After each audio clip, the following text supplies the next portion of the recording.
বৃহস্পতিবার পশ্চিমবঙ্গের মুখ্যমন্ত্রী শুভেন্দু অধিকারী দুই জায়গায় করবেন প্রশাসনিক বৈঠক।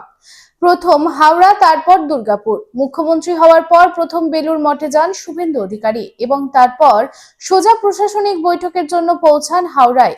হাওড়ার পুলিশ প্রশাসনের আধিকারিকদের নিয়ে করবেন বৈঠক। এরপর তিনি দুর্গাপুরের উদ্দেশ্যে রওনা দেবেন। দুর্গাপুরে 5টি জেলা নিয়ে এই বৈঠক। প্রশাসনিক আধিকারিকরা ছাড়া দুর্গাপুরে প্রশাসনিক বৈঠকে উপস্থিত থাকবেন পূর্ব বর্ধমান, পশ্চিম বর্ধমান, বাঁকুড়া, বীরভূম, পুরুলিয়া জেলার নবনিযুক্ত বিধায়করা।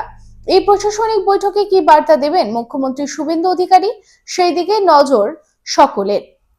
এদিন দুর্গাপুরে রোড শোতেও অংশগ্রহণ করবেন। তারপর সেখান থেকে মুখ্যমন্ত্রী শুভেন্দু অধিকারী দিল্লির উদ্দেশ্যেও রওনা দেবেন। स्टाइल होम फर्नीचर की ऐसी शोरूम जहां beds, sofa sets, chairs, dining tables, wardrobe के अलावा और भी बहुत कुछ, वो भी रीजनेबल प्राइस पर। बेस्ट क्वालिटी के साथ ही साथ आपको यहां मिलेगा लेटेस्ट डिज़ाइन के फर्नीचर्स जो है टिकाऊदार और आकर्षक। स्टाइल होम फर्नीचर अब आपके आसनसोल में। अपने घर को दे एक नयापन स्टाइल होम फर्नीचर के संग। हमारे स्टोर पे आज ही विजिट करें। हमारा एड्रेस है opposite police line, Burnpur road, Asansol.